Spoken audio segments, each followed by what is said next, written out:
Dear straight people, I'm tired of proving that my love is authentic, so I'm calling for reparations. When did you realize you were straight? Who taught you? Was it because your parents are divorced?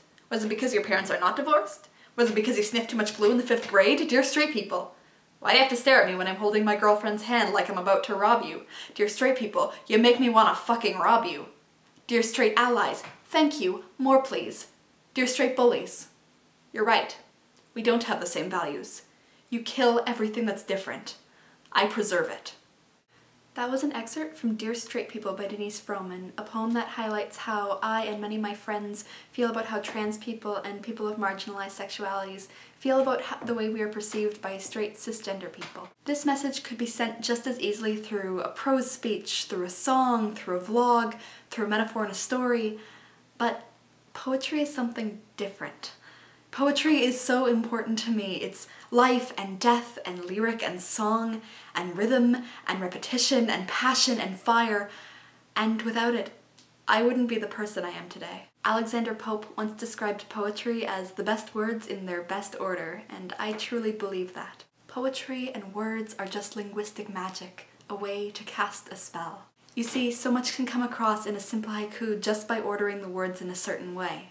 The earliest poetry was used to pass down stories and tales of adventure and lore. Poetry can be dark, it can be lighthearted, it can be comic, it can be tragic. Poetry can be something as simple as a couplet, or something as long as an epic. I've always enjoyed reading poetry, but for some people it just isn't their forte. People with dyslexia or visual impairment, or people who just were put off poetry through school.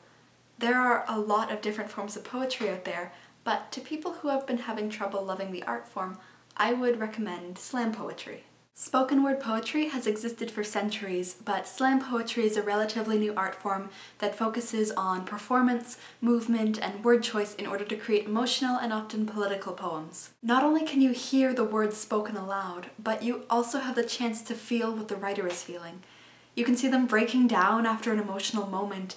You, the person at home, watching on your computer, can get chills down your spine from a single word or phrase. Slam poetry is about taking anger, passion, fire, and creating a letter or a story. The words chosen in the poem are not just chosen for their meaning, but also how they sound being spoken aloud. The best slam poets use their body when they're performing. Just like the poem Dear Straight People, slam poetry is often about political topics such as race, class, gender, and sexuality. These poems are meant to incite feelings and emotions and provoke you. They can serve as a soapbox for young revolutionaries who only have words as their weapons. For those of us too shy to scream out, spoken word is an opportunity for us to point our passions directly into the ears of those who are listening. The revolution will not be built on swords and shields, but with diction and sibilance. I'll leave you today with some recommendations for some of my favorite spoken word artists.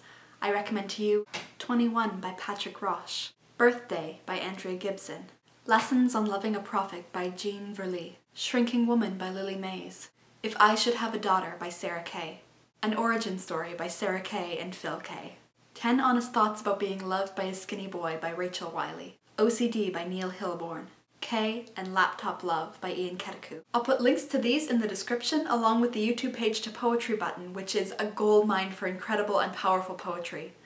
I hope the draw of this incredible art form is irresistible to some of you because there's a whole world of poetry to explore.